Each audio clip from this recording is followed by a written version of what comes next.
Success पाना है तो मोटिवेट रहो, और मोटिवेट रहोगे तो सफलता आपके कदम चूमेगी। विभीषण की बेटी कौन थी जिसने की थी रावण के सर्वनाश की भविष्यवाणी? भगवान राम के जीवन को लेकर कई रामायण लिखे गए हैं, जिसमें लंका युद्ध को लेकर कई कथाएं मिलती हैं।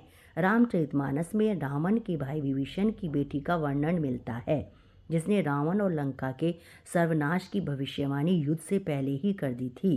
सीता हरण के बाद मंदोदरी और विभीषण ने कई बार रावण को समझाने का प्रयास किया कि वे सीता को प्रभु राम को लौटा दें और क्षमा मांग लें, लेकिन रावण ने एक नहीं सुनी।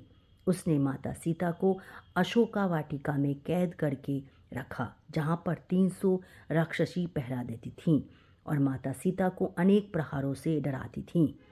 रामचरितमानस में त्रिजटा का नाम आता है। वह अशोक वाटिका में सभी पहरेदारों की मुखिया थी और माता सीता की रक्षक थी। जब भी रावण माता सीता को डराकर चला जाता था तो त्रिजटा उनके मनोबल को बढ़ाती थीं। त्रिजटा सीता माता को विश्वास दिलाती कि एक दिन प्रभु श्री राम लंका पर विजय प्राप्त करके आपको यहाँ से ले जाएंगे। बताया जाता है कि त्रिजटा विभीषण की बेटी थी और उसकी माता का नाम शर्मा था। वह राक्षस कुल में जन्म ली थी, लेकिन पिता के समान ही विष्णु भक्त थीं। रामायण में उसे कई बार सीता जी को पुत्री कहकर संबोधित करते हुए देखा गया है।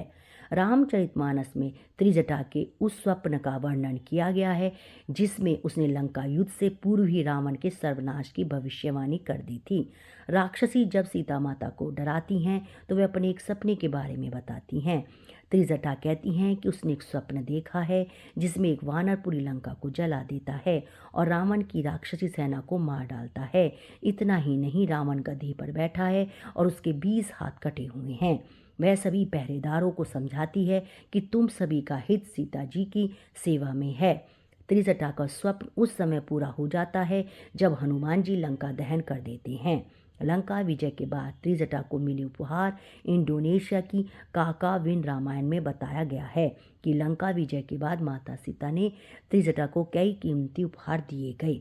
बाल रामायण और आनंद रामायण में बताया गया है कि लंका विजय के बाद त्रिजटा माता सीता के साथ अयोध्या भी गई थी। बनारस और उज्जैन में त्रिजटा के मंदिर भी हैं। बनारस में त्रिजटा मंदिर में महिलाएं मनोकामनाओं की पूर्ति के लिए पूजा करती हैं।